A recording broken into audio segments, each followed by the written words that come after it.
Hello, beautiful people. Well, as promised, I'm here again to talk about Christmas.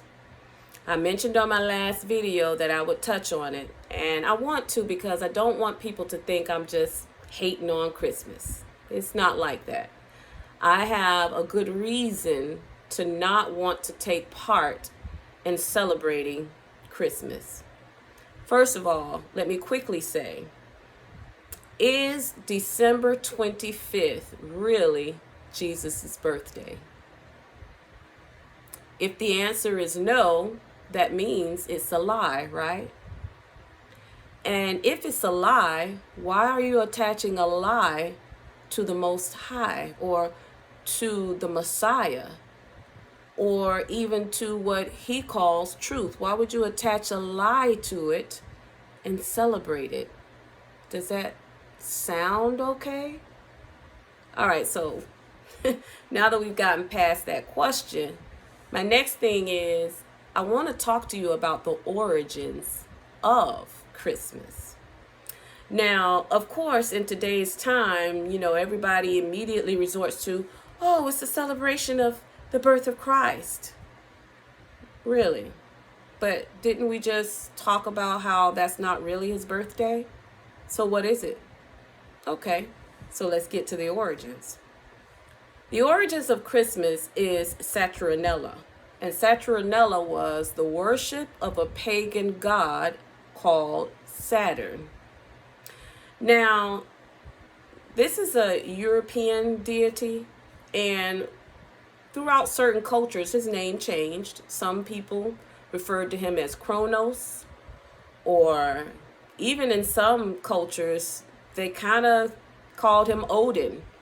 And you'll find that when it comes to Greek mythology and some of these cultic or Celtic or European pagan belief systems, a lot of them kind of fused together at one point, and some of the gods kind of began to fuse together. Like Zeus would be known as, in Greek, but in another culture, it wasn't Zeus, it was Hermes or Odin, or you get what I'm saying. The names kind of start to mesh up.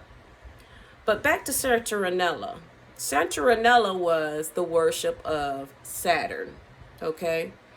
And what Saturn was supposedly the god of was the god of agriculture, the god of new life, and also the god of chaos and of spiritual possession. Now, let me clarify. Spiritual possession, that's the same as demon possession. Okay, but that's who Saturn was supposedly the god of, among some other things.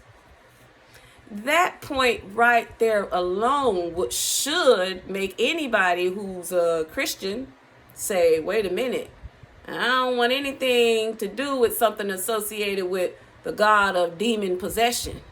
But anyway, so it was the worship of the god known as Saturn.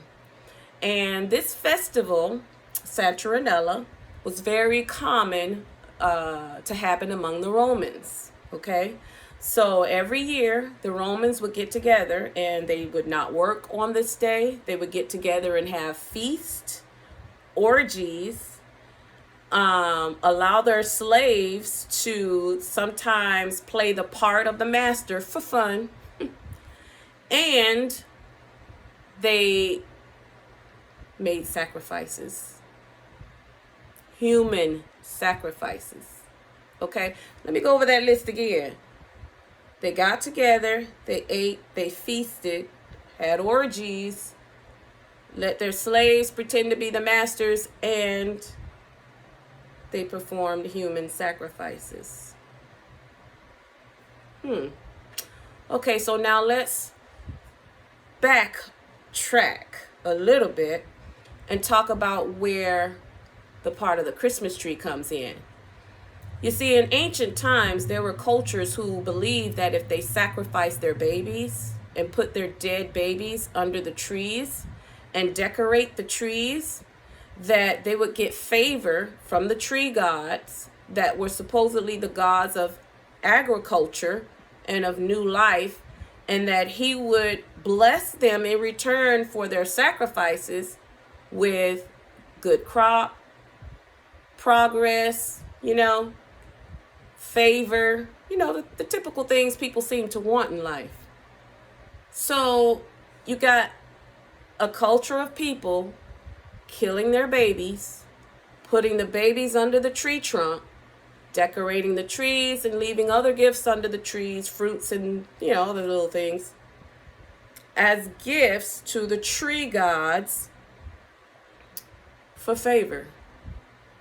And then the Romans kind of, incorporate all of that into Saturnella. Where does Jesus fit into that picture? Okay, but anyway, let's continue. So somehow along the way, the Christians began to feel left out of all the festivities, because at one point the Christians didn't celebrate Saturnella. They felt it was an abomination. It was forbidden. They wouldn't do it. Okay? I mean, they were, of course, they were sacrificing babies. They were having orgies, and they weren't all heterosexual orgies, mind you. Do the research. But anyway, so all this is going on. So the Christians are like, oh no, we don't want no part of that. But somehow along the way, they started feeling a little left out of the festivities. You had all this fun going on. You had the streets lit up with lights and candles. I mean, the Romans did a big thing when it came to Saturnella. Okay? They had the streets lit up, lights everywhere. Okay? Festivities, food. Even the slaves was given the day off. So, the Christians, don't ask me what they were thinking, but somehow or another they decided, well, let's kind of fuse Jesus into this, and what we'll do is we'll celebrate too, but we'll just call it Jesus' birthday instead of Saturn's. Okay, and that was the beginning of a big mess. Okay, so now we have this Christmas, and you have this Christmas tree. Now remember where the tree idea comes from, right? Remember, back in the day, they laid their dead babies that they wanted to sacrifice. They killed the babies to sacrifice the babies to the tree gods, okay? So now you got this tree. Oh, and remember, they decorated the tree too. You go out in the forest and you see this lit up with timbrel, beautiful tree with all kind of gifts and stuff going on, and babies. All right? So now take that picture. Take the tree out of the forest and put it in your house. Now, of course, instead of putting your dead babies under a tree, instead you put gifts under the tree for the babies. See how you try, you Christians, you slick. See how you try to, flip it a little bit? All right, so you don't put dead babies under the tree, but you put gifts for the babies under the tree. Okay, but now you still have this tree god tree in your house, and so now you figure, oh, you know what? Let's put the star of Jesus on top of the Molech tree. Yeah, put it right on the top. Ding! So now you've fused Jesus and this tree together. Okay.